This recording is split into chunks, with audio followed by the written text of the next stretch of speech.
কোরআনে আল্লাহ বলেন, we will surely test you, আমি অবশ্যই তোমাদেরকে পরীক্ষা করব, with something of fear and hunger and loss of wealth and lives and fruit. আমি তোমাদেরকে অবশ্যই পরীক্ষা করব কিছু ভয়, ক্ষুধা, সম্পদের ক্ষতি, জীবনের ক্ষতি, ফসলের ক্ষতি ছাড়া। বাট গিভস গুড ট্রিডিং টু দ্য পেশেন্ট, এবং ধৈর্যশীলদের জন্য সুসংবাদ দাও। গতকালকে আমাদের মধুখালীতে ঝড় আছে, ঝড়ের কারণে আমাদের এই প্রজেক্টের বেশ কিছু ক্ষয়ক্ষতি হয়েছে। ভালোই বাতাস হয়েছে আর কি। বাতাসে মধুখালী ঈদগার গেটও প্রায় ভেঙে গেছে, বিভিন্ন জায়গায় গাছপালাও ভেঙে গেছে। পেঁপে গাছ তো নরম, ভাঙার কথাটাই স্বাভাবিক। যাই হোক, ঝড়ের পরে আমি মনটা খুব অস্থির ছিল যে আমার প্রজেক্টের কী অবস্থা, কিভাবে কি আছে। তো এই জন্য আমি বিকালবেলা আমার এই প্রজেক্টে গেলাম। গিয়ে দেখি যে হ্যাঁ, সত্যি আমার বেশ কিছু ক্ষতি হয়েছে। এই যে গাছের মাথা ভেঙে গেছে খুঁটি না দেওয়ার কারণে। আমরা আসলে খুঁটি দেওয়ার সুযোগটা ওইভাবে পাই নাই। মানে আমার গাছের মাথাগুলো ভেঙে গেছে, নরম যে মাথাগুলা, গাছের মাথার যে অংশটা নরম, ওই অংশটাই ভাঙছে। আসলে অনেক স্বপ্ন নিয়ে মানুষ একটা বাগান করে, এই প্রাকৃতিক দুর্যোগ তো থাকবেই, এই ক্ষয়ক্ষতি তো হবেই। এসব আসলে আল্লাহর পরীক্ষা। আমাদের ক্যাপাবিলিটির একটা বিষয় আছে, তারপর আল্লাহর পরীক্ষা আছে, তদবিরেরও একটা ব্যাপার আছে। সব কিছু মিলে আসলে মানুষের জন্য যা হবে সব নির্ধারিতই। তো আমি আসলাম বিকালবেলা, এসে দেখলাম যে আমার প্রায় 40টা গাছের মাথা এইভাবে ভেঙে গেছে।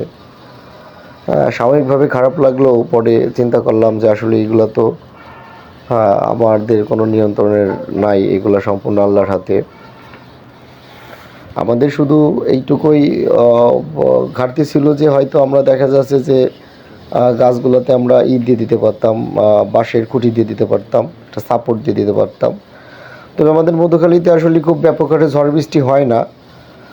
এই জন্য আমরা একটু রিস্ক নিয়েছিলাম যে হয়তো খুঁটি না দিলেও পরেও হবে। আমাদের গাছ তো আর বেশি বড় না, ছোট ছোট গাছ, কিন্তু আসলে খুঁটি না দেওয়ার কারণে একটা ক্ষতি হয়ে গেল। তবে যে স্থানগুলো থেকে বা যে গাছের যে জায়গাটা থেকে মাথাগুলো ভাঙছে, ওখান থেকে আবার নতুন করে ডালপালা গজাবে। সাময়িকভাবে কোনো একটা বিষয়ে ক্ষতি মনে হইলে পরেও দেখা যাচ্ছে যে দীর্ঘকালীন বা দীর্ঘমেয়াদী এইটার ভিতরে হয়তো কল্যাণ নিহত আছে। এই জন্যই আসলে মন খারাপের কিছু নাই। এই দেখেন, গাছগুলোতে কেবল ফল আছে, মাথাগুলো ভেঙে গেছে। আসলে যে গাছটা বড় ওই গাছটাই আগে ভাঙছে। গেছি, আমার সাথে আমার ভাগনা বাপ্পি আছে, বাপ্পি আর আমি দেখতেছি বাগানের ফলগুলো দেখলাম। যে বাগানের এই যে গাছগুলোর মাথা ভেঙে গেছে, পাশাপাশি 2টা গাছ, এই যার একটা। আসলে এগুলা খুবই আসলে পেইনদায়ক, খুবই পেইনফুল একটা ব্যাপার। কত স্বপ্ন নিয়ে গাছগুলো লাগানো, এইভাবে ভেঙে গেলে পরে তো আসলে কষ্ট লাগে। কিন্তু কষ্ট লাগলেও আসলে কিছু করার নাই, এগুলা সৃষ্টিকর্তার হাতে। আমাদের চেষ্টা করে যাইতে হবে, ফল দেওয়ার মালিক আল্লাহ।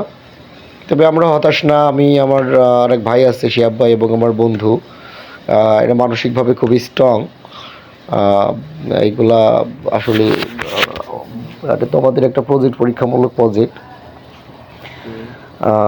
তারপর আল্লাহ 650 গাছের ভিতরে দেখা যাচ্ছে 40টা গাছ নষ্ট হইলে পরও বাকিগুলো আল্লাহ সুস্থ রাখছে। আবার যে পাশে বড়ই গাছটাও দেখলাম যে ঝড়ে ছুটে গেছে।